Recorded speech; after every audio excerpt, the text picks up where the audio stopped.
Okay guys. सो ये diabetes के ऊपर एक टीएनडी सेशन होने वाला है कंप्लीट। ओके। जिसके अंदर we what we will discuss every single thing कि कहाँ पर कैसे क्या है क्या नहीं है। ठीक है, डायबिटीज के बारे में कंप्लीटली। ओके। किसी को कोई क्वेरी आती है तो आप चैट बॉक्स के अंदर लिख सकते हैं। ठीक है, please write your query in chat box. So एक बार सब हेलो लिख दो चैट के अंदर।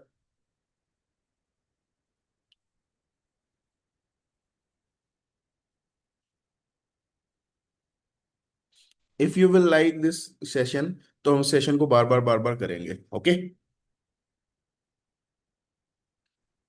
सो सबसे पहले guys, let me explain you the physiology की एक बीटा सेल जो है अपना कैसे काम करता है। ओके।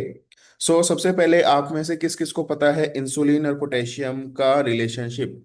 इंसुलिन एंड पोटेशियम का रिलेशनशिप बिल्कुल एकदम ऐसे होता है कि जैसे आपस में दुश्मन हो एकदम। ठीक। जहां पर इंसुलिन ज्यादा होगा वहां पे पोटेशियम नहीं रहेगा, potassium will be low. Okay. Inversely proportional होता है। So when you will take a meal, जब आप कुछ खाते हो तो जो शुगर है या ग्लूकोज है वो ब्लड में आता है। वो जो ब्लड ग्लूकोज है वो आपका ग्लूट टू रिसेप्टर्स, मैं ना आपको थोड़ा सा बना के दिखाता हूँ। ये वाला थोड़ा सा आपको ऐसा लगेगा कि पता नहीं क्या समझा रखा है। यहाँ पे बनाते हैं, खाली स्पेस है।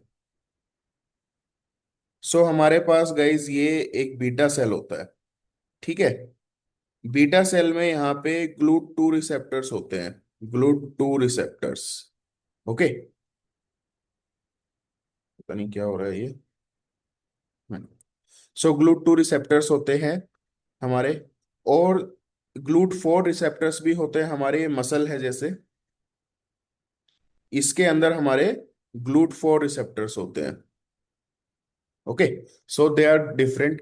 जब भी आप कुछ खाना खाते हो, लाइक कि आपकी ब्लड स्ट्रीम के अंदर ग्लूकोज आया है, यहाँ पे कुछ खाना खाते हो, when you are eating something और ड्रिंकिंग समथिंग, कि आप कोई शुगरी ड्रिंक आपने की, तो जो ग्लूकोज है वो पहले ग्लूट टू चैनल्स पे, ग्लूट टू रिसेप्टर्स में जाएगा बीटा सेल्स के।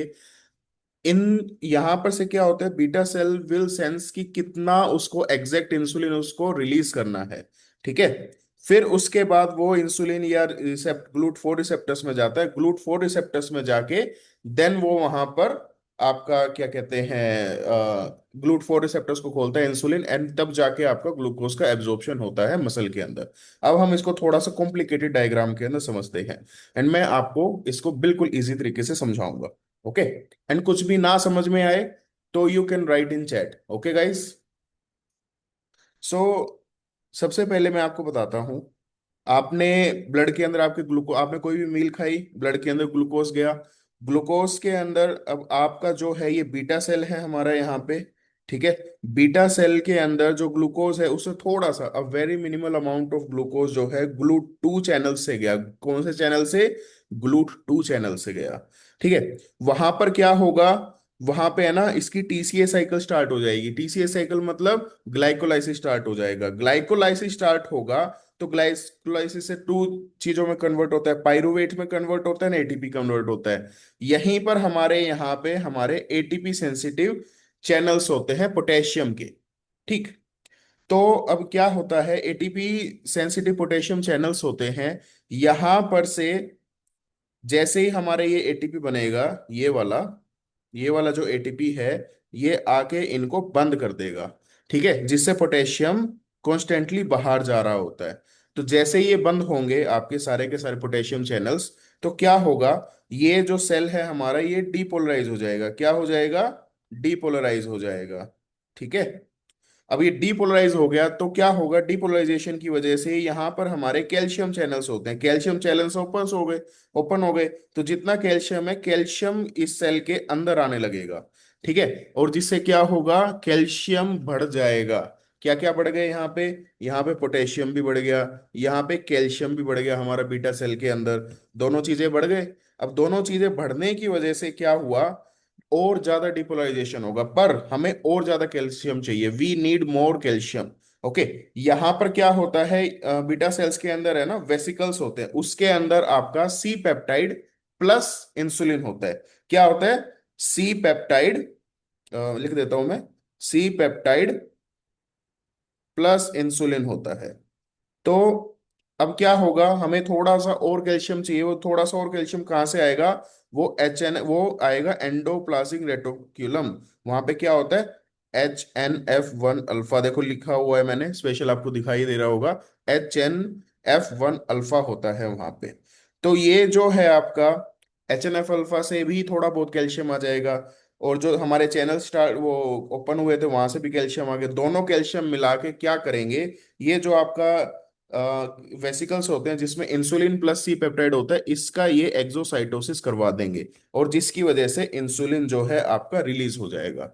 क्या ये टेबल सबको समझ में आई? और नहीं आई है तो मैं इसको और भी अच्छे से समझा सकता हूँ।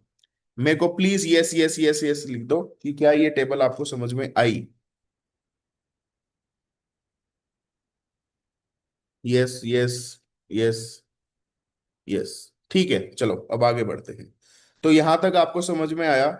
वैसे मैं बताता हूँ कि ग्लूकोज से जब आप ज्यादा खाना खाते हो या ज्यादा मीठा खाते हो, when you take a lot of sugary things, तो उससे भी आपका फैट प्रोडक्शन होता है। कैसे? सिंपल सा है, फूड है, जीआई ट्रैक्ट में जाएगा, वहां पर से ब्लड में भी जाएगा, कुछ लीवर में भी जाएगा, जो एक्स्ट्रा होगा it will go to liver. Liver क्या करेगा, ग्लूकोज को फैटी एसिड में कन्वर्ट करेगा, ग्लाइकोजन में कन्वर्ट करेगा, जिससे फैट प्रोडक्शन होगा। ठीक है, तो मीठा कम खाया करो गाइस।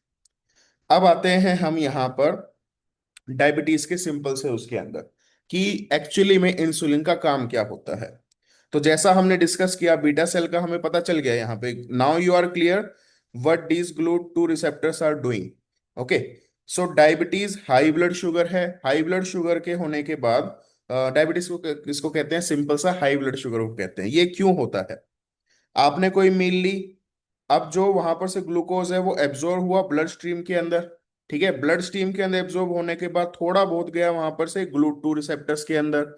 ओके, GLUT2 रिसेप्टर्स के बाद ये जो ग्लूकोज है पूरा का पूरा, सॉरी, यहाँ पे जो बीटा सेल्स हैं, बीटा सेल्स जो हैं इंसुलिन हमारा रिलीज कर देंगे। ये जो इंसुलिन है ये आपका स्केलेटल मसल्स हो गया, कोई भी आपके ऑर्गन्स हो गए, वहां पर क्या होता है, वहां पर इंसुलिन रिसेप्टर्स होते हैं। कौन से रिसेप्टर्स होते हैं, एक इंसुलिन रिसेप्टर्स होते हैं, एक GLUT4 रिसेप्टर्स होते हैं। तो इंसुलिन रिसेप्टर्स क्या करेंगे, इंसुलिन रिसेप्टर्स कि ये इंसुलिन जाके इंसुलिन रिसेप्टर्स के ऊपर जाके बाइंड हो जाएगा, और वहां पर एक पोस्ट रिसेप्टर सिग्नल जो है उसको ओपन करेगा। अब ये पोस्ट रिसेप्टर सिग्नल क्या होता है, पोस्ट रिसेप्टर सिग्नल जो है आपका GLUT4 जो हमारे यहाँ पे चैनल्स होते हैं इनको ओपन कर देगा। और ये GLUT4 की मदद से ही हमारा जो मेन ग्लूकोज है वो आपका स्केलेटल मसल्स एंड ऑर्गन्स के अंदर जाके एब्जॉर्ब होता है, जिसकी वजह से ग्लाइकोलाइसिस होता है, आगे जाके TCA साइकिल होती है, सिंपल सी। ठीक है, अब क्या होता है, ये ये चलो बाद में अपन डिस्कस करेंगे। अब यहां तक समझ में आया सबको?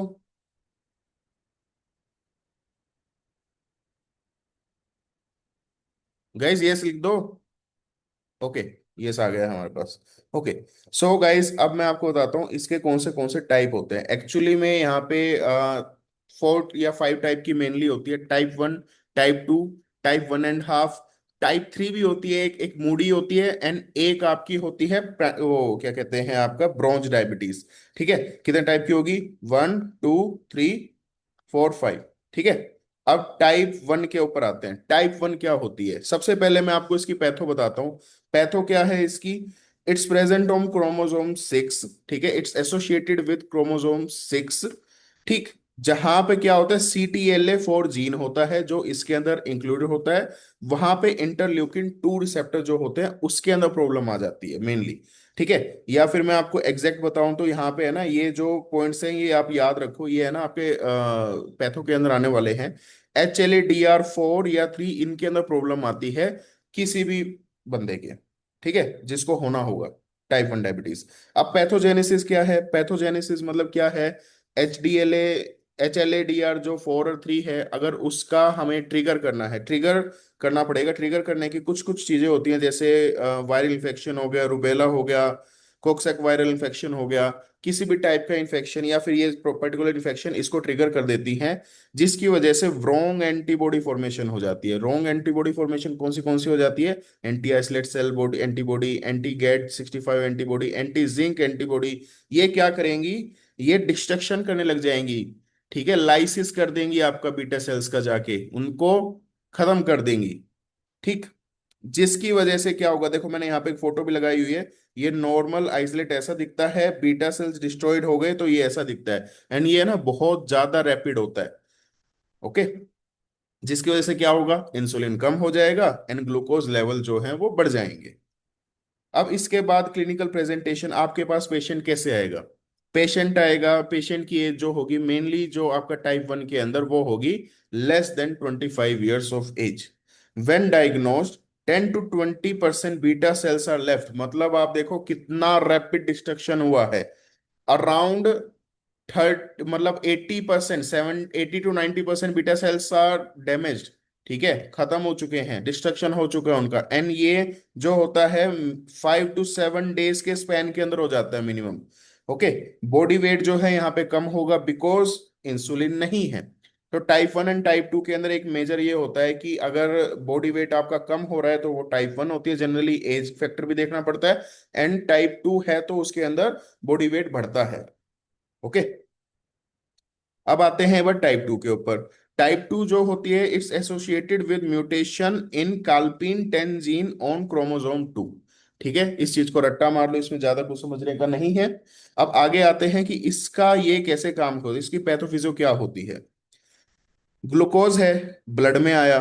ठीक है, ब्लड में आया तो GLUT2 रिसेप्टर्स के ऊपर हमारा यहाँ पे ये थोड़ा सा हुआ।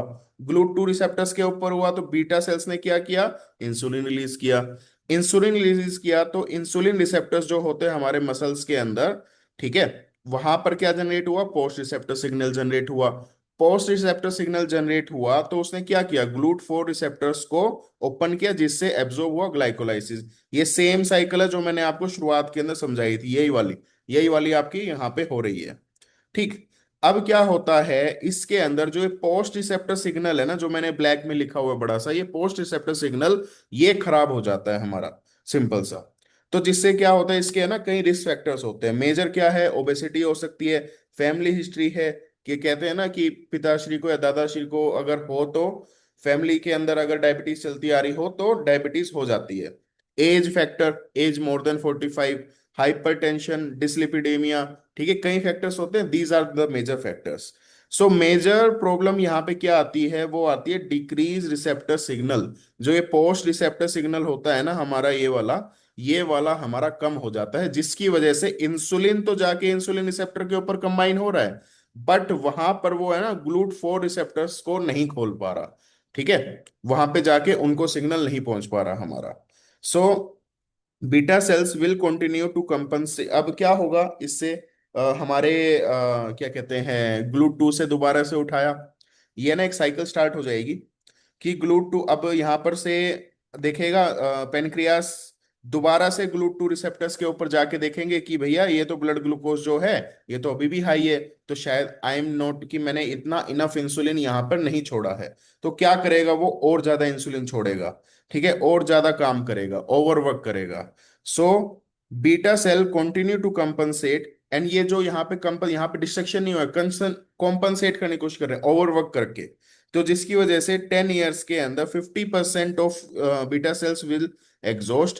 पहले तो सबसे पहली बात, इंसुलिन हाई हो जाएगा यहाँ पे, क्योंकि अगर ज्यादा काम करेंगे तो हाई इंसुलिन छोड़ेंगे, तो इसकी वजह से शुरुआत के अंदर आपको देखने को मिलेगा कि वेट गेन हो रहा है। ठीक है, शुरुआत के अंदर in early phases it will be like weight gain होगा, लाइक फर्स्ट 10 years के लिए। Then 50% of beta cell will exhaust, तब उसके बाद आपका वेट ड्रॉप होना स्टार्ट हो जाएगा। ओके। सो जिसकी वजह से इंसुलिन कम होगा, ग्लूकोज फिर से हाई हो जाएगा। ओके। यहां तक आई गेस समझ में आ गया होगा। अब चलते हैं इनके ट्रीटमेंट की तरफ। पहले टाइप 2 से स्टार्ट कर लेते हैं। सो टाइप 2 का ट्रीटमेंट मैं आपको बताता हूँ। टाइप 2 का ट्रीटमेंट का सिंपल है, इट्स सिंपल। हमारा जो गोल होना चाहिए यहाँ पे HbA1c का, वो होना चाहिए less than 7 हमें लेके आना है। ठीक है। अब HbA1c हमें less than 7 लेके आना है, उसके अंदर हम कैसे क्या, कौन सी मेडिकेशंस यूज कर सकते हैं। सबसे पहले हम यूज करेंगे बिगुएनिड्स। ये जो होते हैं मेटफॉर्मिन को कहते हैं, सिंपल सा इसका एग्जांपल है मेटफॉर्मिन। ये कैसे काम करता है, ये जो आपका हेपेटिक, जो लीवर आपका नया ग्लूकोनियोजेनेसिस करता है उसको कम कर देता है। ठीक।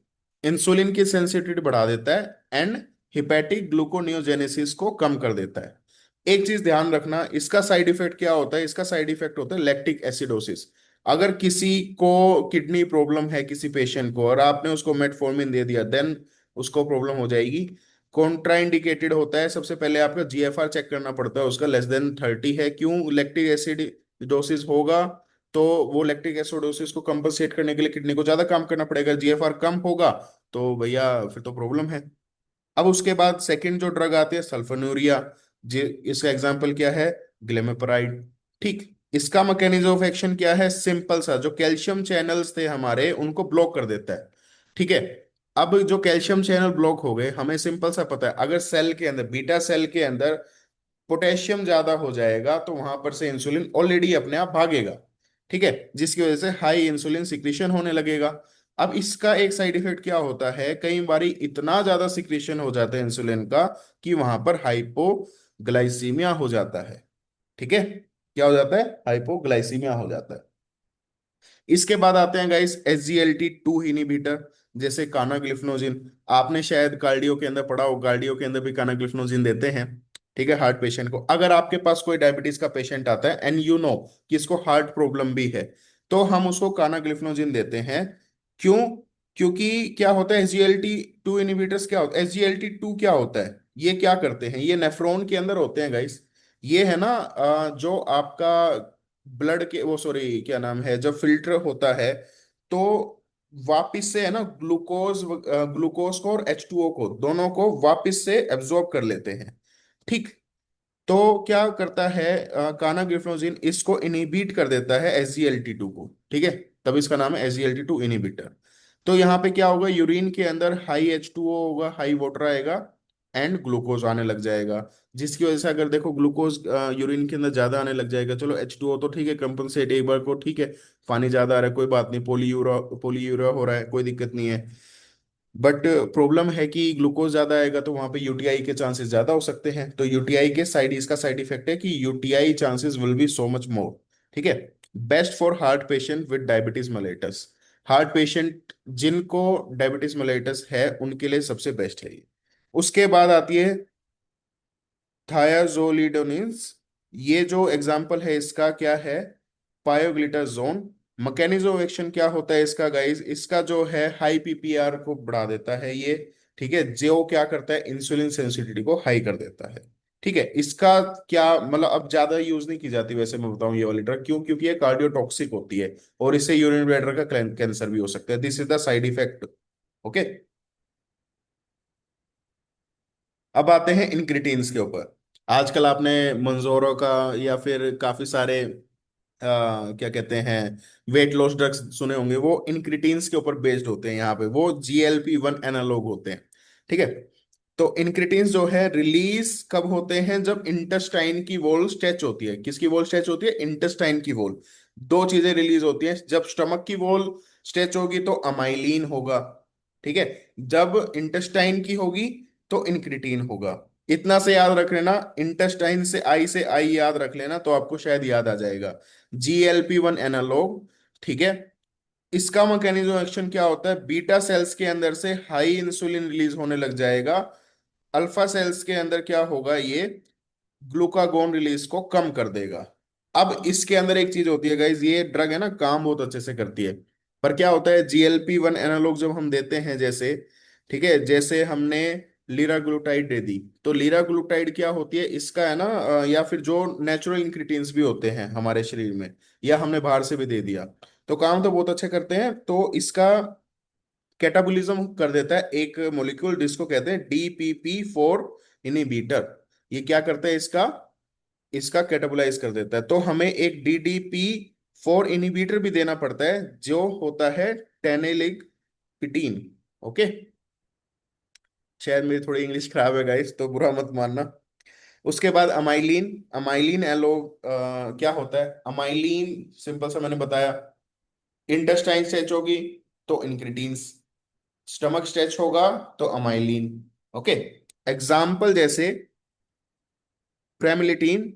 मैकेनिज्म एक्शन क्या होता है, वही ये ब्लॉक करता है अल्फा सेल्स को, जिसकी वजह से ग्लूकागोन जो है लो हो जाएगा। साइड इफेक्ट इसका, इसका साइड इफेक्ट है हाइपोग्लाइसीमिया, सेम अगेन। अब भाई इतनी सारी ड्रग्स हैं, तो आप ये बताओ सबसे पहले हमें ये ड्रग्स देनी कैसे हैं।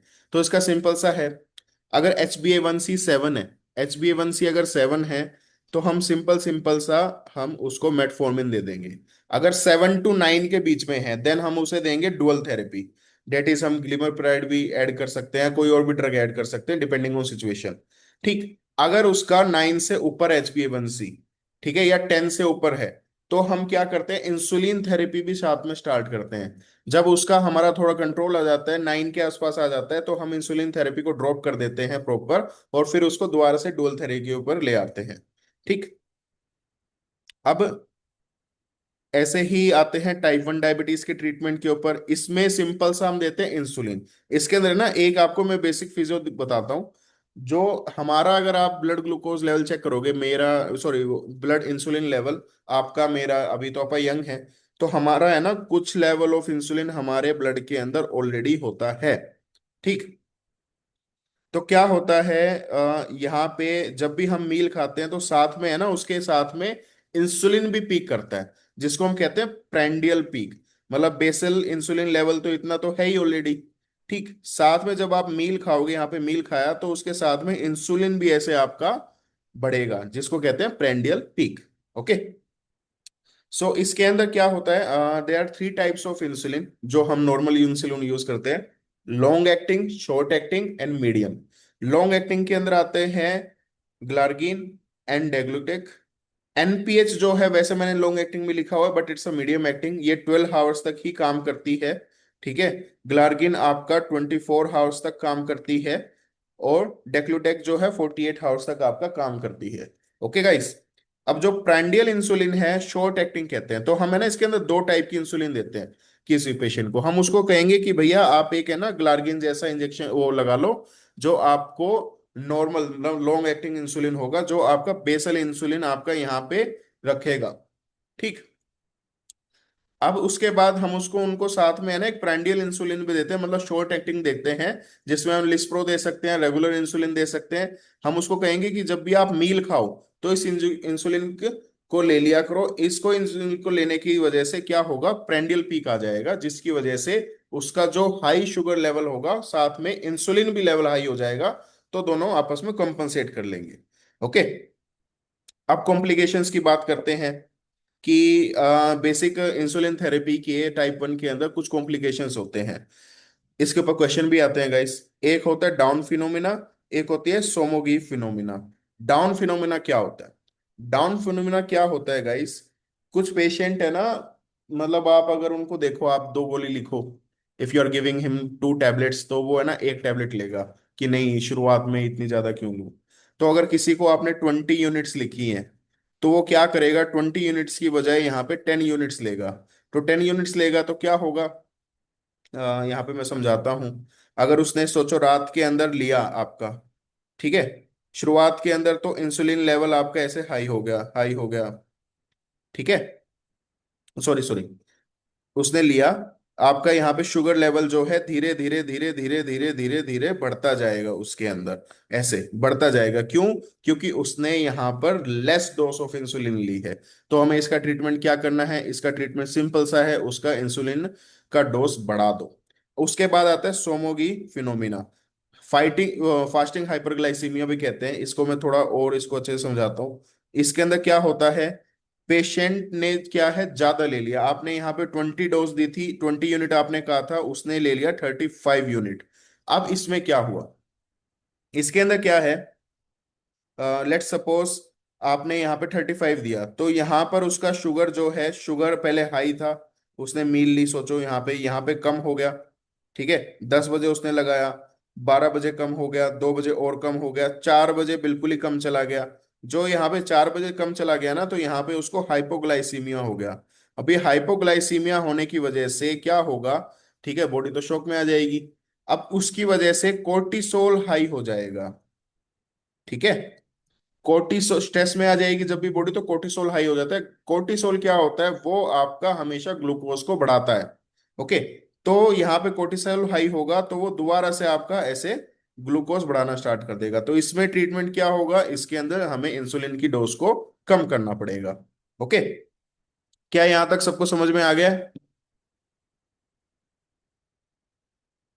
यस लिख दो गाइस। ओके। इसके बाद आते हैं गाइस, हमें एक बहुत ही, चलो पहले एक बार कॉम्प्लिकेशंस पढ़ लेते हैं। अब जब भी टाइप 1 डायबिटीज का आपके पास पेशेंट आएगा, तो उसे ना तीन चीजें हो रही होंगी। पोलीफेगिया हो गया होगा, पोलीडिप्सिया हो गया होगा, पोलीयूरिया हो गया।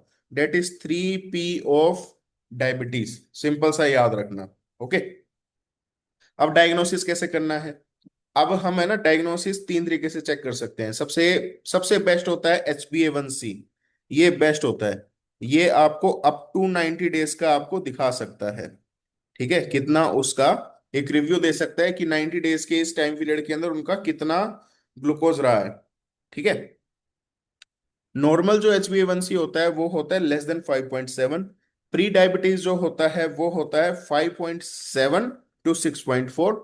डायबिटीज वाले में more than 6.4 होता है। ओके। अब जो फास्टिंग है हमारा, फास्टिंग के अंदर क्या है कि आप जो सुबह सुबह आप कहते हो ना कि आप सुबह सुबह बिना कुछ खाए आके अपना ब्लड ग्लूकोज लेवल चेक कराना, उसको हम कहते हैं फास्टिंग वाला। तो उसके अंदर क्या है, 72 to 99, ये एक रेंज होती है, इसके अंदर ध्यान रखना। कई लोग है ना इसको 9 ऐसे ही लिखते हैं, <100 या वो, बट याद रखना इट्स अ रेंज। 72 to 99 होती है। 100 to 126 होती है अगर प्री डायबिटिक मिला। मतलब आपके पास पेशेंट आया, आपने चेक किया, अगर उसका 80 आ रहा है तो इसका मतलब ही इज नॉर्मल। अगर उसका 110 आ रहा है तो मतलब प्री डायबिटिक है। अगर उसका 150 आ रहा है सुबह सुबह जब वो आ रहा है आपके पास, तो ही इसका मतलब है कि उसको डायबिटीज है। पोस्ट प्रैंडियल क्या होता है? पोस्ट प्रैंडियल ऐसे होता है गाइस, कई बार पेशेंट आपके पास आया एंड आपके पास ये नहीं था कि क्या नाम है, आपको ये नहीं पता कि इसने फास्टिंग करी है नहीं करी है। तो आप उससे पूछ सकते हो कि जी आपने खाना कब खाया है। ठीक है। और या फिर आप उसको क्या कर सकते हो, आप है ना उसको 75 ग्राम ऑफ आप उसको ग्लूकोज दे सकते हो। उसके बाद हम 75 ग्राम ऑफ हमने ग्लूकोज दिया, उसके 2 आवर्स बाद हम चेक कर सकते हैं। That is called post prandial. ठीक है।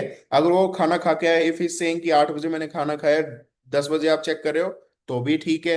अगर वो कह रहा है कि खाना नहीं खाया, कुछ भी नहीं करा है, या फिर उसको कुछ ही इज अनश्योर, उसको पता नहीं है कि क्या है, तो आपको 75 ग्राम ऑफ ग्लूकोज दोगे एंड फिर चेक करोगे 2 आवर्स के बाद। तो that is called post prandial.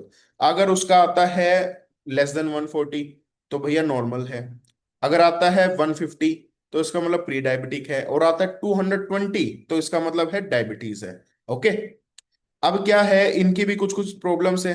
HbA1c जो है वो आपका फॉल्स हाई आ सकता है अगर पेशेंट अनेमिक है, खून की कमी है अगर उसके अंदर, तो वो आपका फॉल्स हाई आ सकता है। OGTT के अंदर क्या है, ओरल ग्लूकोज टॉलरेंस टेस्ट, जो हमारा है false high if done in stress. Cortisol का मैंने आपको पहले ही बताया।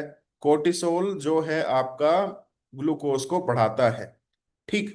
तो फॉल्स हाई आ सकता है इफ डन इन स्ट्रेस। अब उसके बाद गाइज ADA रिकमेंडेशन क्या है?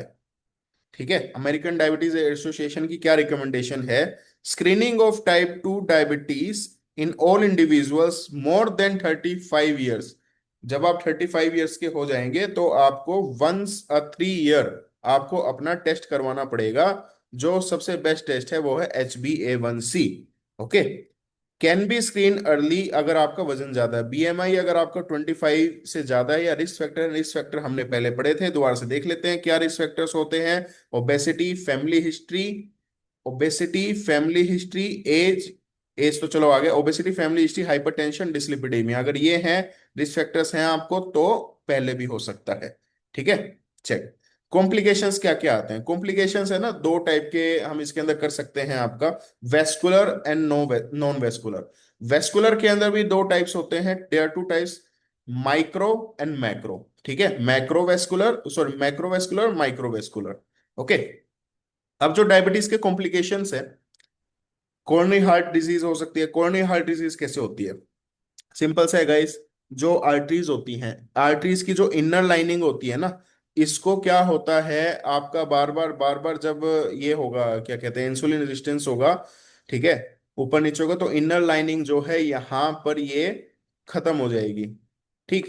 तो ये जो इनर लाइनिंग खत्म हो गई, तो यहाँ पर ये जो लाइनिंग है यहाँ पर इन्फ्लेमेशन हो सकता है, जिसकी वजह से यहाँ पे एथरोस्क्लेरोसिस हो सकता है। एथरोस्क्लेरोसिस होगा तो of course coronary artery disease होने के काफी हाई चांसेस है। ठीक। उसके बाद सबसे जो मेन होता है वो है न्यूरोपैथी हो सकती है, बर्निंग सेंसेशन। आप कहीं बड़े बूढ़ों में आपने सुनते होगे कि जी मेरे पाँव के अंदर है ना बड़ा ऐसे जलन सी महसूस होती है, ऐसा लगता है करंट सा दौड़ता है। उसी को कहते हैं बर्निंग सेंसेशन, मतलब न्यूरोपैथी हो रखी है। ये हाइपरटेंशन की वजह से भी हो सकता है, ये डायबिटीज की वजह से भी हो सकता है। मेनली डायबिटीज के पेशेंट के साथ होता है। इसके लिए ट्रीटमेंट क्या है, सिंपल सा गाबापेंटिन दे सकते हैं। डायबिटिक फुट हो सकता है, एक ऐसा अल्सर हो सकता है जो नॉन हीलिंग हो, वो डायबिटिक फुट। ठीक। उसके बाद आपका पेरिफेरल वेस्कुलर डिजीज हो सकती है, ठीक है, जिसके अंदर जो आपका कन्वर्ट हो सकता है गैंग्रीन, जिसके बाद एम्पुटेट भी करना पड़ सकता है लेग को। इसकी वैसे क्लासिफिकेशन होती है जिसको कहते हैं टेक्सास क्लासिफिकेशन, बस याद रखना। ओके, कि टेक्सास क्लासिफिकेशन होती है। उसके बाद न्यूरोपैथी हो सकती है, किडनीज के ऊपर असर आ सकता है। जो सबसे पहला जो आपका इसके अंदर आएगा वो आएगा गाइस जीएफआर बढ़ जाएगा। अब कई लोग पता है इसका क्या करते हैं, वो सोचते हैं कि जीएफआर तो घटना चाहिए, बढ़ा क्यों है? भाई बढ़ा इस वजह से है क्योंकि इंसुलिन जो क्या वो इंसुलिन रेजिस्टेंस या फिर हाई डायबिटीज क्या करती है कि है ना जो आपके वो हैं, ठीक है, माइक्रो वेसल्स हैं, उनको डैमेज कर देती है। तो आपका जो किडनी है इट्स लाइक अ स्ट्रेन, छलनी की तरह है वो। अगर छलनी के अंदर आप बड़े बड़े छेद कर दोगे तो आपको लगता नहीं पानी थोड़ा जल्दी जल्दी जाने लगेगा। तो डेट्स वाई जीएफआर यहाँ पे बढ़ जाएगा। ओके। माइक्रो एल्ब्यूमिन यूरिया हो सकता है आपको। स्पेसिफिक इसके अंदर क्या है, स्पेसिफिक इसके अंदर होता है गाइस नोडुलर ग्लोमेरुलोस्क्लेरोसिस। ये एग्जाम के अंदर आया है पहले, नीट के अंदर, तो ध्यान रखना। नोडुलर ग्लोमेरुलोस्क्लेरोसिस हो सकता है, या फिर हम इसको कह सकते हैं किमल स्टेन विल्सन बॉडीज भी कह सकते हैं। ठीक है, ये हमें देखने को मिलेगा। अभी हम इसके बाद टीएनडी सेशन भी करेंगे तो उसके अंदर यू विल सी, ठीक है, हम वहां पे क्वेश्चन सोल्व करेंगे तो you will see a very good like clinical questions. उसके बाद गए सेरिब्रोवेस्कुलर डिजीज हो सकती है, रेटिनोपैथी हो सकती है। रेटिनोपैथी के अंदर सबसे अर्लीस्ट क्या होगा, माइक्रो एन्यूरिज्म हो सकता है सबसे अर्लीस्ट। ठीक है, स्पेसिफिक क्या हो सकता है, न्यू वेस्कुलाइजेशन, न्यू छोटी छोटी न्यू न्यू वेसल्स बन जाएंगी छोटी छोटी। ठीक है, डेट इज द स्पेसिफिक।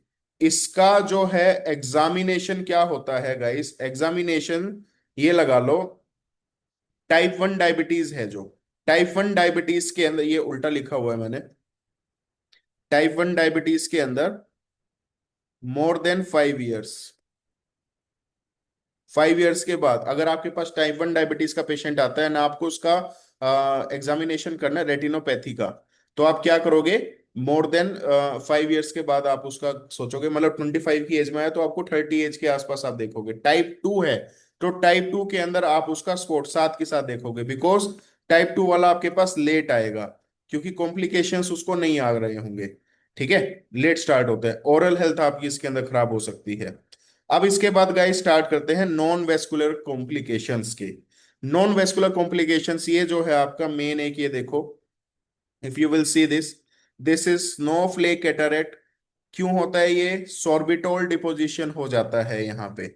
ठीक है, सॉर्बिटोल डिपोजिशन की वजह से स्नोफ्लेक कैटरेक्ट, ये आपका सिंपल सी, मैं हमेशा कहता हूँ ना, जो मेडिसिन है आपका पैथो के साथ आ सकती है, फिजियो के साथ आ सकती है, आपका क्या कहते हैं ओप्था के साथ आ सकती है। ठीक। उसके बाद गाइस एक और चीज होती है, डेट इज म्यूकरमाइकोसिस। क्या होता है ये, मेलिग्नेंट ओटाइटिस एक्सटर्ना, ये एक फंगल इन्फेक्शन होता है, काफी डेडली फंगल इन्फेक्शन होता है mucormycosis, due to infection of pseudomonas. Treatment क्या है इसका, लाइपोसोमल एम्फोटेरिन बी। ओके। अब हम आते हैं सबसे मेन टॉपिक्स गाइस, वो है डायबिटिक कीटो एसिडोसिस। ठीक है, डायबिटिक कीटो एसिडोसिस, इसके अंदर आप ये लगा के चलो, डायबिटिक कीटो एसिडोसिस एक ऐसी चीज है कि अगर टाइम पे पेशेंट पहुंच जाए तो उसकी जान बड़ी आसानी से बच सकती है। ठीक है, बस टाइम पे आपके पास आ जाए वो हॉस्पिटल के अंदर। तो ये मेनली इन टाइप 1 डायबिटीज के अंदर होती है। ऐसा नहीं है कि टाइप 2 के अंदर नहीं हो सकती, टाइप 2 में हो सकती है, but it's very rare. So decrease insulin, अब क्या होगा, इसका एक क्लिनिकल प्रेजेंटेशन हम बाद में देखेंगे, बट वैसे मैं बता रहा हूं कि इंसुलिन डिक्रीज होगा। इंसुलिन डिक्रीज होने की वजह से जो ग्लूकोज है, ग्लूकोज कम हो जाएगा। ठीक है, सेल्स के बॉडी के अंदर नहीं जा पाएगा। ठीक है, मैं ना आपको ऐसे नहीं समझ में आएगा, मैं ना आपको समझाता ही हूँ बना के। So diabetic keto acidosis, diabetic keto acidosis के अंदर सिंपल सा है कि एक पेशेंट है, ठीक है, 22 ईयर्स का एक बॉय है। तो क्या है, उसे है ना टाइप 1 डायबिटीज है, but he doesn't know it, उसे पता नहीं है। चलो पता भी है तो भी डिफॉल्टर है वो। क्या है? डिफॉल्टर। वो मेडिकेशंस नहीं लेता है अपनी। ठीक। अब क्या होगा, अगर वो डिफॉल्टर है, चाहे कुछ भी हो सकता है, चाहे उसकी अपनी मर्जी है कि वो डिफॉल्टर है, या फिर क्या नाम है, पैसों की कमी है, कुछ भी हो सकता है। अब इसके बाद क्या होगा कि है ना, वो है ना आपका हर रोज खाता ज्यादा है, like eat a lot of food. अब क्या होगा, टाइप 1 में हमें पता है इंसुलिन तो है ही नहीं, क्योंकि डिस्ट्रक्शन हो रखा है बीटा सेल्स का। इंसुलिन है ही नहीं। तो इंसुलिन नहीं है, तो मसल्स एंड बॉडी उस तक, ऑर्गन्स तक हमें ग्लूकोज नहीं पहुंचेगा। ग्लूकोज नहीं पहुंचेगा। एक टाइम ऐसा आएगा गाइस कि ग्लूकोज आपका जो है वो इतना कम पहुंचना स्टार्ट होगा कि है ना, muscles and glucose, sorry, muscles जो हैं आपकी लीवर को बोलना स्टार्ट करेंगी कि प्लीज हमें थोड़ा सा ग्लूकोज दे दो, we are so much hungry, हमें यहाँ पे क्या नाम है, कुछ खाने को नहीं मिल रहा है, हम कैसे सरवाइव करें। ओके। तो यहाँ पे क्या होगा आपका, लीवर को जैसे ही सिग्नल जाएगा, वो ब्रेक डाउन, फैटी एसिड्स का ब्रेक डाउन स्टार्ट कर देगा, जिसको क्या कहते हैं, beta oxidation. Beta oxidation start करेगा, जिसको एसिटाइल को ए में कन्वर्ट करेगा। एसिटाइल को ए के दो मॉलिक्यूल्स मिलके बनाते हैं आपका कीटोन बॉडीज। ठीक है। कीटोन बॉडीज किससे बनी होती है? Beta hydroxy butyric acid plus acetone, इन दो चीजों से मिलके बनी होती है। यहाँ पे एसीटोन होता है, तभी आपको फ्रूटी स्मेल आती है। ओके। अब ये मसल के अंदर जाएगा, वहां पे 2 एसिटाइल को ए होगा। ये जो 2 एसिटाइल को ए एंजाइम होंगे, ठीक, ये क्या करेंगे आपका, जाके वहां पे टीसीए साइकिल चलाएंगे, टीसीए साइकिल के थ्रू वहां पे एनर्जी आपको देंगे, आपके मसल को। ठीक है। तो ऐसे पूरा का पूरा कीटो एसिडोसिस के अंदर होता है। अब इसके अंदर कीटो एसिडोसिस होगा क्यों? अब क्या होगा, अगर दिस पर्सन इज कॉन्टिन्यूस, ये बार बार डिफॉल्ट करता जाएगा, मेडिकेशंस को लगातार डिफॉल्ट करता जाएगा, और ज्यादा हाई मात्रा में खाना खाता जाएगा, तो उससे क्या होगा कि ये कीटोन बॉडीज इतनी ज्यादा हाई हो जाएंगी कि है ना कीटो एसिडोसिस हो जाएगा। ठीक। कीटोन बॉडीज जो है, इसमें hydro beta hydroxy butyric acid है, तो इसकी वजह से एसिडिक नेचर हो गया सबसे पहली बात। ठीक। तो इस वजह से कीटोन, इसको डायबिटिक कीटो एसिडोसिस कहा जाता है। ओके। क्लिनिकल फीचर्स क्या क्या होंगे? पहला होगा नोजिया, वोमिटिंग होगी, जो पेशेंट होगा बार बार वोमिटिंग कर रहा होगा, कई सारे मल्टीपल एपिसोड्स भी आ सकते हैं उसे, more than 10 episodes in a single day. ठीक। एब्डोमिनल पेन हो रहा होगा काफी ज्यादा। वो कुस्मोल ब्रीथिंग कर रहा होगा। कुस्मोल ब्रीथिंग क्या होती है? कुस्मोल ब्रीथिंग मतलब बहुत जोर जोर से सांस ले रहा होगा। ठीक है। डिहाइड्रेशन हो रखा होगा उसको। ठीक। डिहाइड्रेशन क्यों होगा? डिहाइड्रेशन का मैं आपको समझाता हूं। जब ब्लड के अंदर ग्लूकोज ज्यादा हो जाएगा, हाई ग्लूकोज हो जाएगा, ठीक है, तो क्या होगा, ये ग्लूकोज जो होता है, मतलब आपका यहाँ पे ऑस्मोलैरिटी बढ़ गई ब्लड की, तो ये क्या करेगा, जितने भी ऑर्गन्स हैं, ऑर्गन से आपका वहां पर से H2O यहाँ पर अपनी तरफ खींच लेगा। ठीक है। तो इस वजह से डिहाइड्रेशन हो जाती है यहाँ पे, चाहे वो कितना ही पानी पी ले, डिहाइड्रेशन रहेगी रहेगी।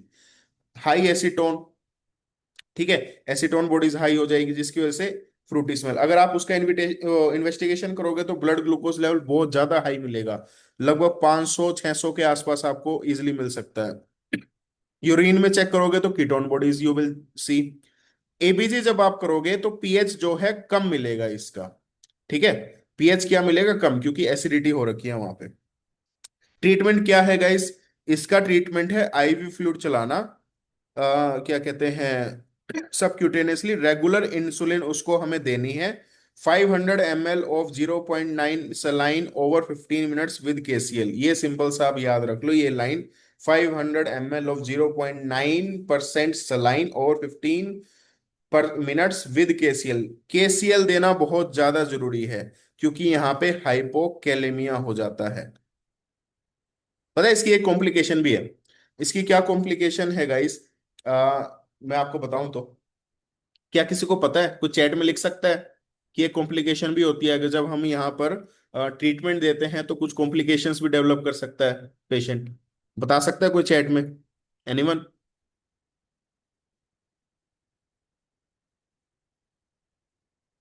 बताओ भाई, यस नो, नो लिख दो। नहीं पता तो मैं बता दूंगा। यूरेमिक नहीं। एक काफी ज्यादा लीथल वो होती है कि अगर कॉम्प्लिकेशन मतलब काफी लीथल होती है, अगर उसकी तरफ आपने ध्यान नहीं दिया तो पेशेंट की डेथ भी हो सकती है। क्या है वो?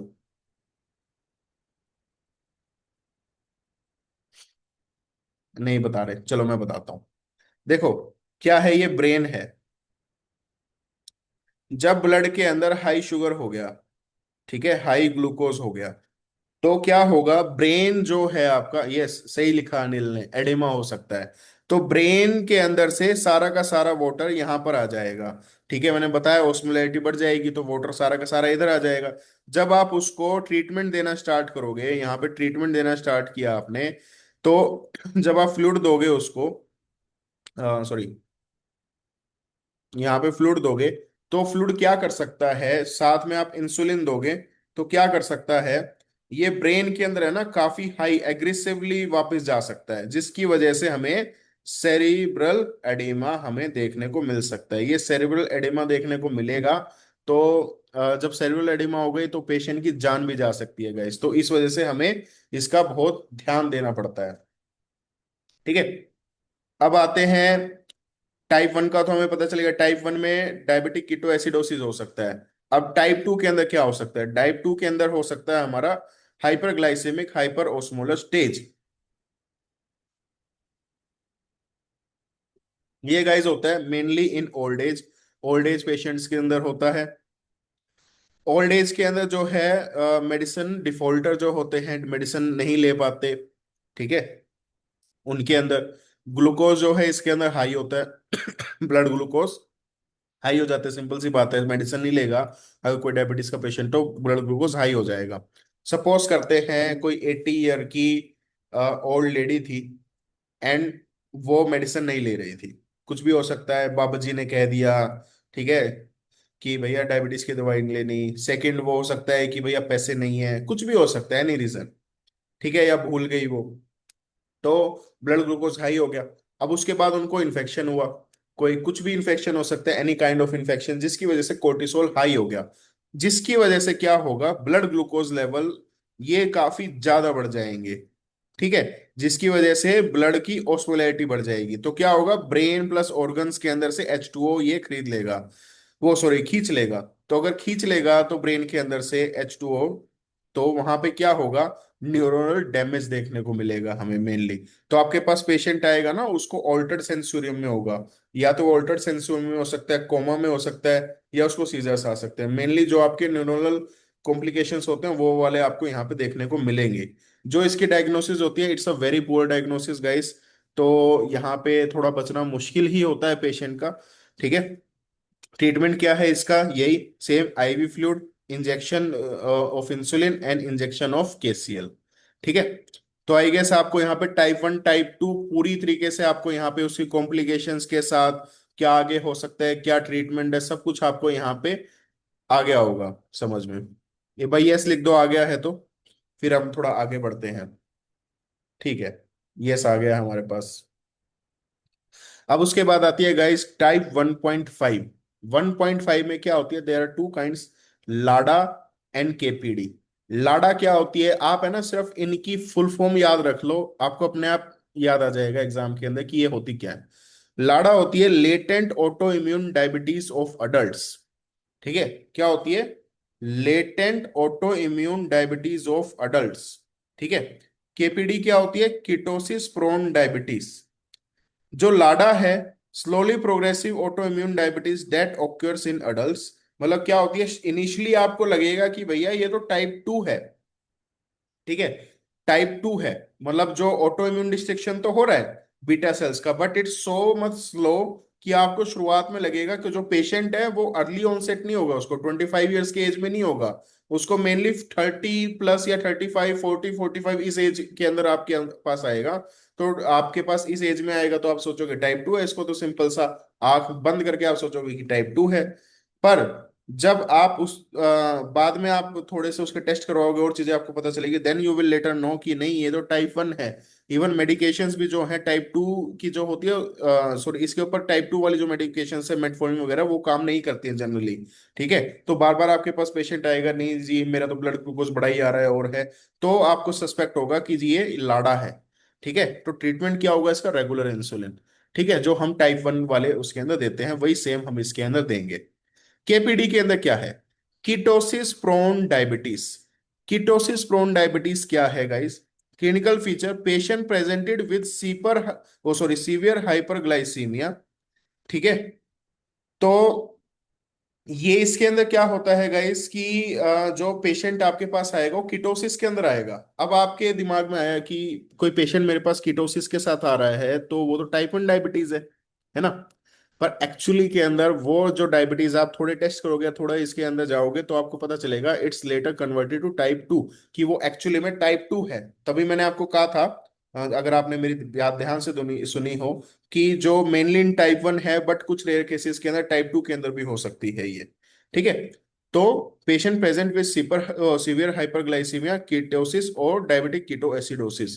तो टाइप 1 आपको लगेगा, पर इसके अंदर टाइप 2 है होती है इसके अंदर। ट्रीटमेंट क्या होता है इसका, मेटफॉर्मिन होता है। वही हमारा जो डायबिटिक कीटोएसिडोसिस कैसे हम करेंगे कंट्रोल, सिंपल से आईवी फ्लूइड दे के, इंसुलिन दे के, ठीक है, केसीएल दे के, पोटेशियम क्लोराइड देके मतलब। अब इसके बाद आती है गाइज हमारी मूडी। ठीक है, मूडी जो होती है गाइज ये ऑटोसोमिनल डोमिनेंट होती है। ऑटोसोमिनल डोमिनेंट का मतलब क्या है, अगर ग्रैंडफादर को है तो फादर को भी होगी, तो मतलब सन को भी होगी। नेवर स्किप्स, मतलब कोई भी जनरेशन को स्किप नहीं करेगी ये। ऑनसेट इसका अर्ली होता है, लेस देन 25 ईयर्स, वही टाइप 1 वाला। पैथोफिजियो क्या होती है, इसके अंदर ना जीन म्यूटेशन हो जाता है, बीटा सेल्स डिसफंक्शन करने लग जाते हैं। डिस्ट्रक्शन नहीं होता, टाइप 1 में डिस्ट्रक्शन होता है, इसमें डिसफंक्शन करने लग जाते हैं। तो जिसकी वजह से डिक्रीज इंसुलिन सिक्रीशन होने लगेगी। ओके, सो टोटल 6 टाइप्स की होती हैं। जो मोस्ट कॉमन होती है टाइप 3 की होती है। आपने शायद ये शुरुआत के इस टेबल के ऊपर ध्यान दिया हो, जो टाइप 3 वाली होती है उसके अंदर क्या होती है, HNF1 जो अल्फा होते हैं ये काम करना आपका बंद कर देते हैं। Okay,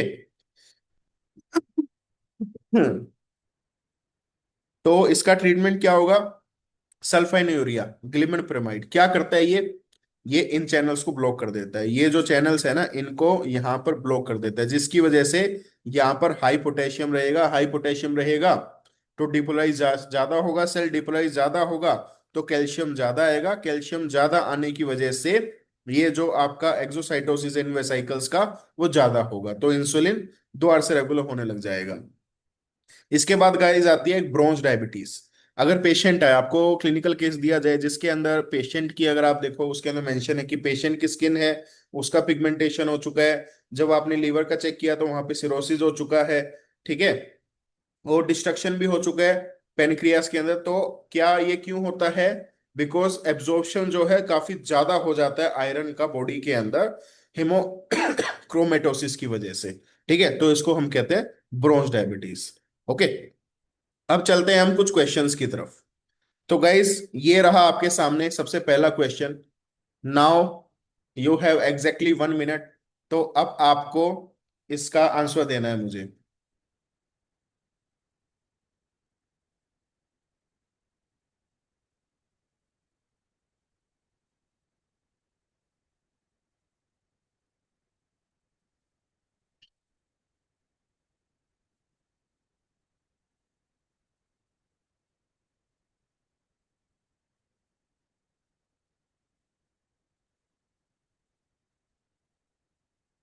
anyone who will give right answer उसको एक प्रोटीन बार मिलेगी मेरी तरफ से।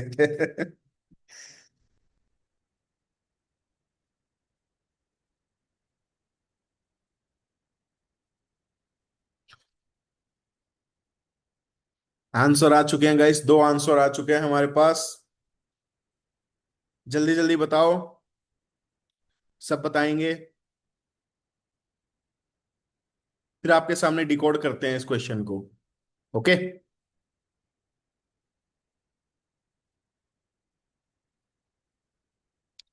इतना तो देखना ही चाहिए आंस सिर्फ लास्ट लाइन ही क्वेश्चन है। ये ऊपर तो है ना बकवास लिख रखा है यहाँ पे, सिर्फ ये लाइन पढ़ लो। ठीक है, यही क्वेश्चन है मेनली आपका। सोचो क्या लिखा हुआ है। The HbA1c value primarily reflects. HbA1c जो वैल्यू होते हैं वो क्या दिखाती है? Transient post prandial hyperglycaemia occurring with the last few hours. Post prandial hyperglycaemia किसको कहते हैं? 2 आवर्स के बाद वाली को। नहीं, ये तो नहीं होता HbA1c। Chronic viral induce hepatic dysfunction affecting glucose metabolism, ये भी नहीं होता। हमें तो ये भी नहीं पता इस ऑप्शन का मतलब क्या है, तो हम इसको छोड़ देंगे। ठीक है। Presence of hepatitis B surface antigen chronic carrier state, नहीं। Average plasma glucose concentration over prolong duration, yes guys ये होता है। थोड़ा सा मैंने है ना यहाँ पे ऑप्शन आपको घुमा फिरा के दिए हैं, ताकि थोड़ा सा आपको यहाँ पे समझ में आए कि क्वेश्चन या ऑप्शन के साथ यहाँ पे कैसे खेला जाता है। ठीक है। अब चलते हैं यहाँ पे नेक्स्ट उसकी तरफ, शायद आपको आंसर दिख गया है नीचे। चलो, दोबारा से 1 मिनट है। लेट्स सी कौन सा आंसर देता है इसका सबसे पहले, किसकी डायबिटीज की नॉलेज काफी अच्छी है। Was gonna be a good doctor.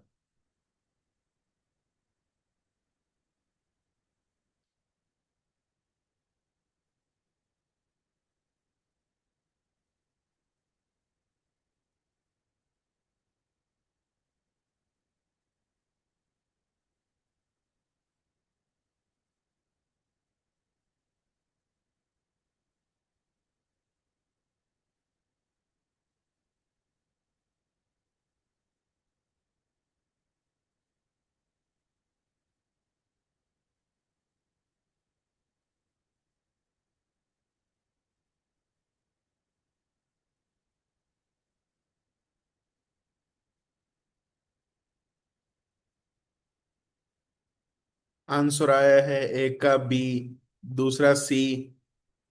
I need at least 2 3 answers यार, कुछ तो लिखो। एक ने डी लिखा है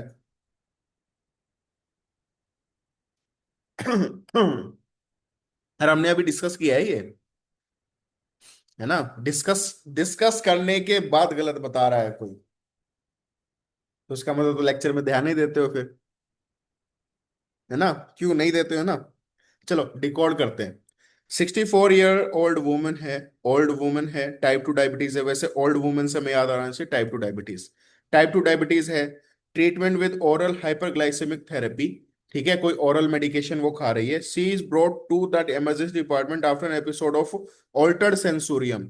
ठीक है, ऑल्टर्ड सेंसोरियम मतलब कुछ तो न्यूरोलॉजिकल वहां पे प्रॉब्लम हुई है। Associated with abnormal involuntary movement suggestive of neuroglycopenia. ठीक है। Laboratory evaluation reveals market reduce plasma glucose levels, मतलब यहाँ पे क्या हो गया? हाइपोग्लाइसीमिया, सिंपल सा। देखो, थोड़ा सा फैंसी वर्ड में आपके सामने लिख दिया है, और फिर वहां पे जाके आप कहोगे एग्जाम के अंदर, भाई साहब जी हमें तो ये नहीं समझ में आ रहा था लिखा क्या था वहां पे, है ना? कुछ भी नहीं है। फैंसी वर्ड्स के सामने मैंने आपको लिख दिया है कि एक ओल्ड वुमेन है, उसको सीजर आ रहे हैं। ठीक है। ठीक है, ओ सॉरी, सीजर नहीं, ऑल्टर्ड सेंसोरियम के अंदर है। सेकंड, उसको हाइपोग्लाइसीमिया है। विच of the following medication is most likely responsible for this condition? अब हमारे कुछ स्टूडेंट्स ने हमें आंसर दिया है। किसी ने पायोग्लिटाजोन दिया है, किसी ने सीताग्लिप्टिन दिया है। मैं ना आपको एक छोटा सा चीज बताता हूँ, छोटी सी। हाइपोग्लाइसीमिया हमेशा जिस मेडिकेशन के पीछे आइड आ जाए, वो हमारी हाइपोग्लाइसीमिया करवा सकती है। अब हमने हाइपोग्लाइसीमिया ये जो मेडिकेशन है अभी हमने यहां पढ़ी है, याद है? ठीक है। ये यही तो है पोटेशियम चैनल ब्लॉकर, यही तो करती है ये। सल्फाइनयूरिया तो है ये। ठीक है। और यहाँ इसका साइड इफेक्ट क्या था? हाइपोग्लाइसीमिया। ओके। ऐसे करके चलते हैं आगे। तो आई गेस समझ में आ गया होगा सबको। अब चलते हैं अगले क्वेश्चन के ऊपर, और मजा आएगा अभी। चलो अब बताओ इसका, देख के डरना नहीं है। ठीक है। गहरी सांस लेके मैं 1 मिनट का टाइमर लगाता हूं एग्जैक्ट। टाइमर कहाँ गया?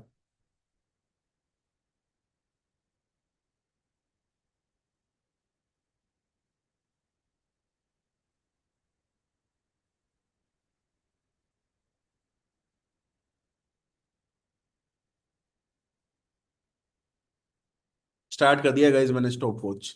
ठीक है, 10 सेकंड फालतू मिल गए हैं आपको। I am waiting. ओ क्या बात है, किसी ने तो आंसर भी दे दिया है। कुछ लोग क्वेश्चन पढ़ रहे हैं और कुछ लोगों ने आंसर भी दे दिया है। क्या बात है, सबने आंसर दे दिया है।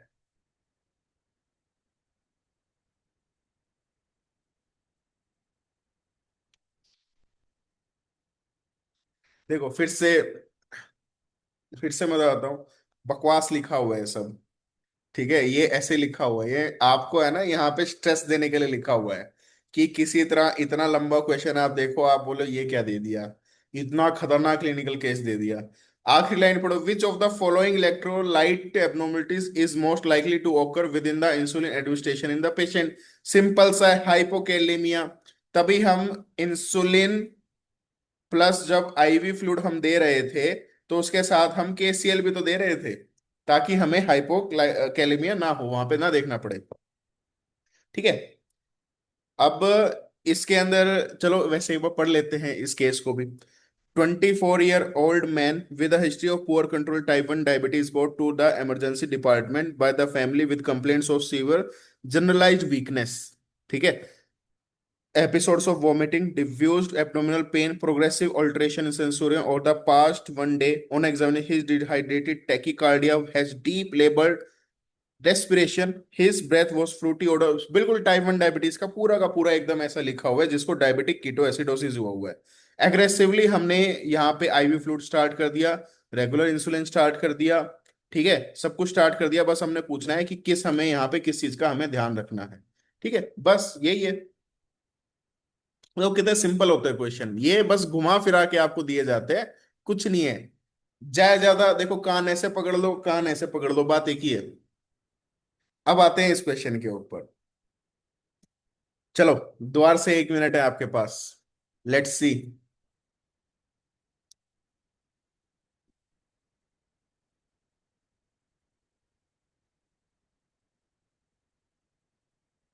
सुनो, डिवाइडिंग चिप्स का पैकेट।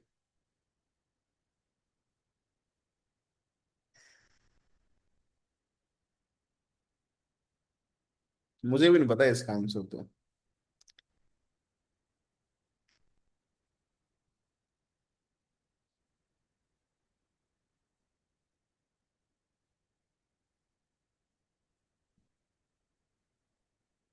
पता है मैंने एक गलती कर रखी है, इसको है ना यहाँ पे स्पेस दे रखा है, तो आपको पता चल जा रहा है कि ये क्वेश्चन तो अलग है।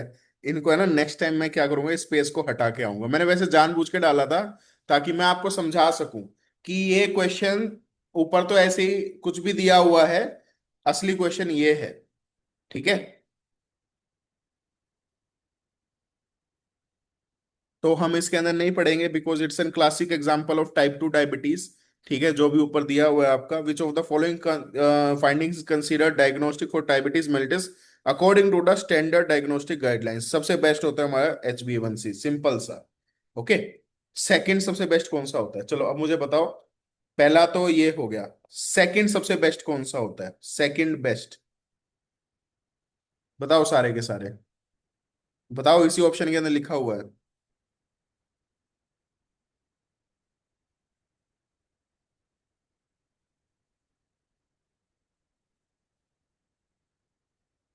ऐसे ही बता दो। नहीं बताएंगे, कोई बात नहीं। वैसे ये वीडियो यूट्यूब पे भी डलने वाली है, अगर आप यूट्यूब के ऊपर इसको देख रहे हैं तो कमेंट करें। ठीक है, आगे चलते हैं। खुद ढूंढ ढूंढ के बताना उसको आंसर मुझे बाद में। ठीक है, ग्रुप के अंदर लिखना। सो इस क्वेश्चन के लिए भी आपके पास गाइस एग्जैक्ट 1 मिनट है। चलो स्टार्ट हो जाओ। मेरे को लगता है इजी दे दिए मैंने क्वेश्चन, थोड़े और मुश्किल लेके आऊंगा नेक्स्ट टाइम। ठीक है।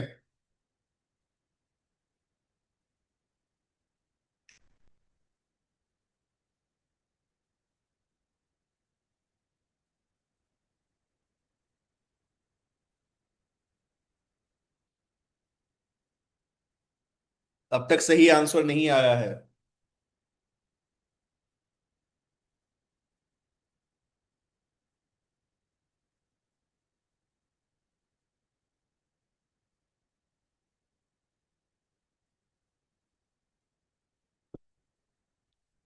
चलो चलो। ADA recommendation for diabetes screening is correct. पहले हम देखते हैं एडीए रिकमेंडेशन थी क्या। ठीक है। तो एडीए रिकमेंडेशन ये थी कि all individuals more than 35 years, तो उनका 1 से 3 ईयर हम यहाँ पे टेस्ट करेंगे डायबिटीज का। ठीक है, स्क्रीनिंग करेंगे हम।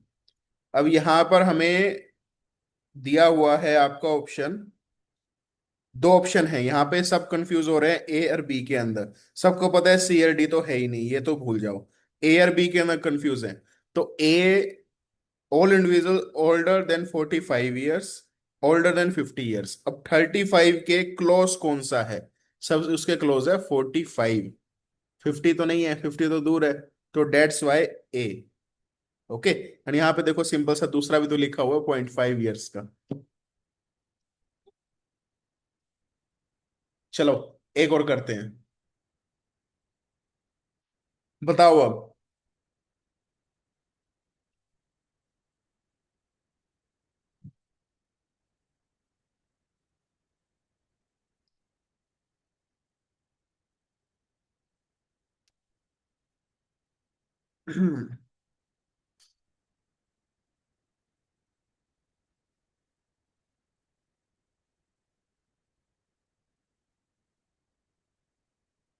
क्या बात है। दो आंसर आ चुके हैं हमारे पास। We need more answers.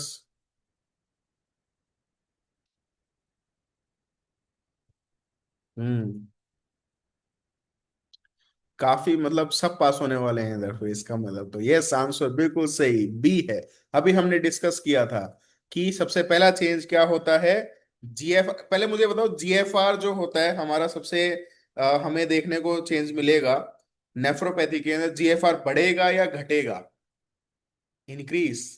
गौरव ने लिखा सही, इंक्रीज। और यहां पर क्या होगा? नोडुलर ग्लोमेरुलोस्क्लेरोसिस होगा।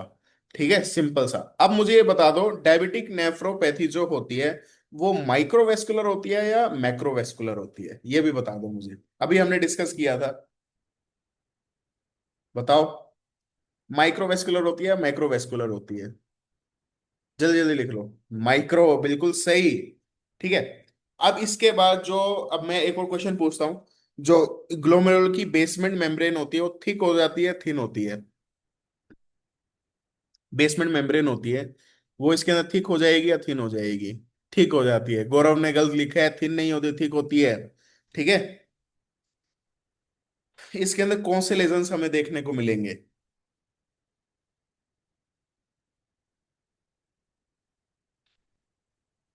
बताओ। विच लेजन्स आर सीन? कौन से देखने को मिलेंगे बताओ। केएम नोडुल्स, वो तो नोडुल्स थे, लेजन्स बताओ मुझे।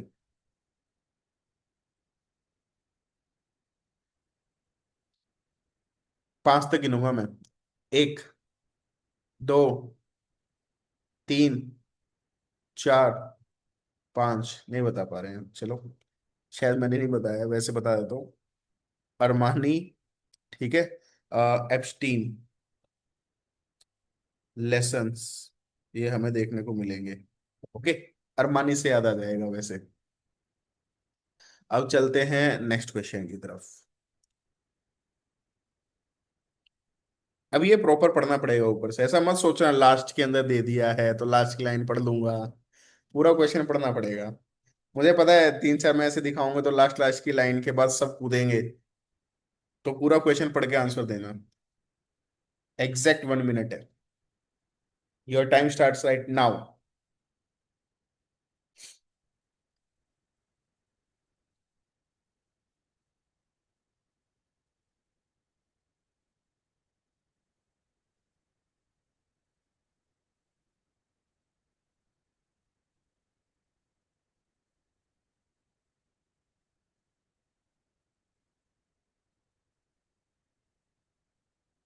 क्या बात है, सबने सही आंसर दे दिया है, वाह वाह वाह, मतलब बड़े तेज हो रहे हैं भाई।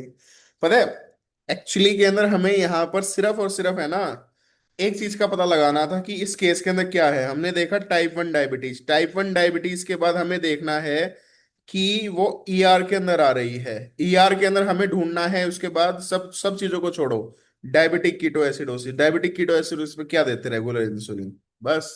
Simple as that. ओके। अब इसका बताओ, चलो।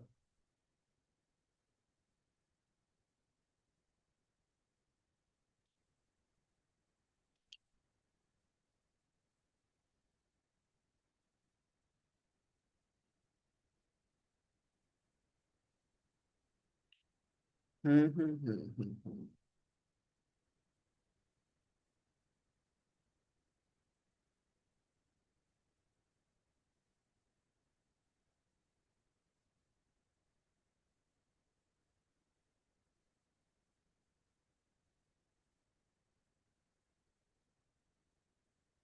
मैं शरद प्रताप से एक्सप्लेनेशन चाहता हूँ कि उसने ए क्यों सिलेक्ट किया।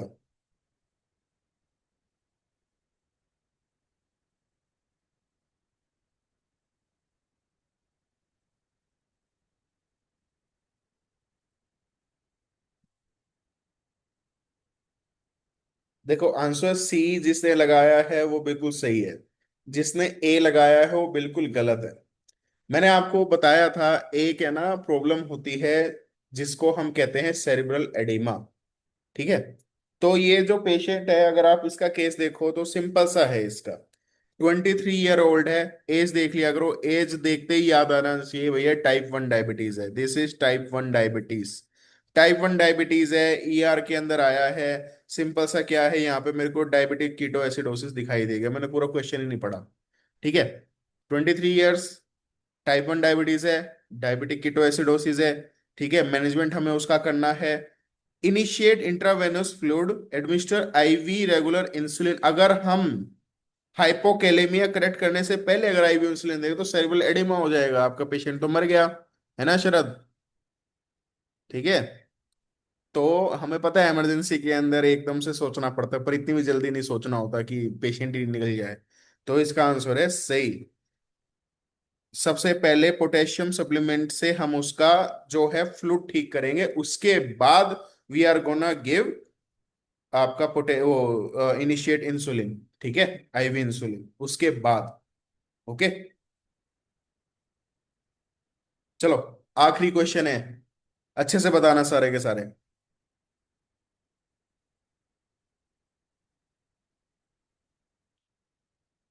आखिरी क्वेश्चन है, जल्दी से।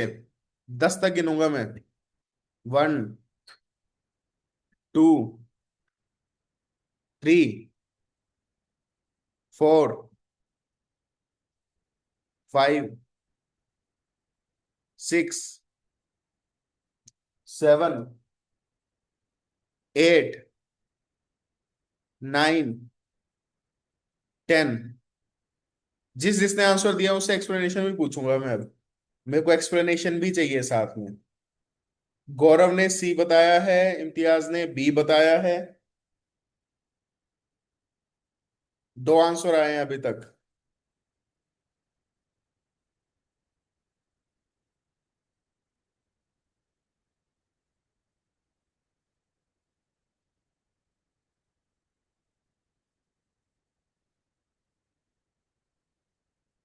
चलो क्वेश्चन को डिकोड करते हैं। एक पेशेंट है, 60 ईयर्स ओल्ड। ठीक है, अनकंट्रोल्ड डायबिटीज मेलेटस है। ठीक। डिहाइड्रेशन है, ऑल्टर्ड मेंटल सेंसोरियम है। अब जो हमारा वहां पे फिजिशियन है, डॉक्टर है, उसे डायबिटिक कीटोएसिडोसिस भी लग रहा है और एचएसएस भी लग रहा है, मतलब hyperosmolar hyperglycemic state भी लग रही है। अब उसे यहाँ पर देखना है कि भैया एक्चुअली में है तो है क्या। तो हमें इन दोनों डिजीज को डिफरेंशिएट करना है नीचे दिए हुए पॉइंट से। Presence of ketosis parameter does not reliably help in this, मतलब यहाँ पे नोट लिखा हुआ है ना कि कौन सा ऐसा यहाँ पे वो है इनमें से ऑप्शन जो एक्चुअली के अंदर यहाँ पे रिलायबल नहीं है। ठीक है, डिस्टिंग्विश करने के अंदर। प्रेजेंस ऑफ कीटोसिस, यस बिल्कुल रिलायबल है। ठीक है, बिल्कुल रिलायबल है। Magnitude of anion gap, anion gap मतलब डायबिटिक कीटोएसिडोसिस के अंदर तो एसिडिक हो जाता है ना, तो एनाइन गैप तो बढ़ जाएगा, सिंपल सा। तो ये भी होता है। ठीक है। आर्टीरियल पीसीओ2 लेवल्स, अब मेरे को ये बताओ, आर्टीरियल पीसीओ2 लेवल्स कम होंगे या ज्यादा होंगे? बताओ।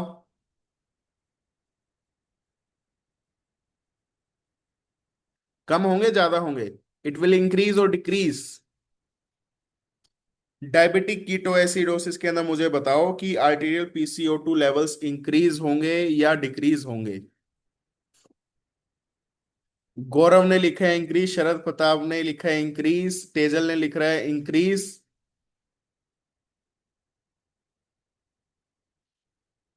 एक ने लिखा है लो। एक दो आंसर और दे दो मुझे, फिर मैं बताता हूँ कौन सही है इधर। देखो ऐसा है, अनिल ने कितना भी ही। लिखा है इंक्रीज। पता है, जिस जिसने इंक्रीज लिखा है ना, सब गलत है ये। सिर्फ एक ने सही लिखा है, लो होते हैं। सबसे पहली बात, डायबिटिक कीटोएसिडोसिस के अंदर कुशमाल ब्रीदिंग होती है। कुशमोल ब्रीदिंग होगी, तेज तेज सांस ले रहा है जब पेशेंट, तो आपको लगता नहीं है आर्टियल पीसीओ2 लेवल तो कम हो जाएंगे? है ना? बढ़ेंगे क्यों? ब्रीदिंग तो कर ही रहे हैं ना, कम हो जाएंगे। ठीक है। आर्टीरियल पीसीओ2 लेवल कम हो जाएंगे। जो एक चीज होती है हाइपोटेंशन, हाइपोटेंशन दोनों में प्रेजेंट होती है। Okay. So I hope guys आप सबको ये पसंद आया होगा आज का सेशन। अगर पसंद आया तो एक बारी लिख दो, तो हम ऐसे ही लाइव क्लासेस कर सकते हैं। Okay. Next time with T and D. ये सारे के सारे आपके major P Y Qs and वो थे। शेयर सेंड कर देना भाई प्लीज, बिल्कुल। इम्तियाज, मजा आ गया। Thank you guys. ओके। अब मिलते हैं नेक्स्ट सेशन के अंदर, जो शायद कल या परसों होगा। Okay. Thanks for your active participation guys. Okay. Bye bye.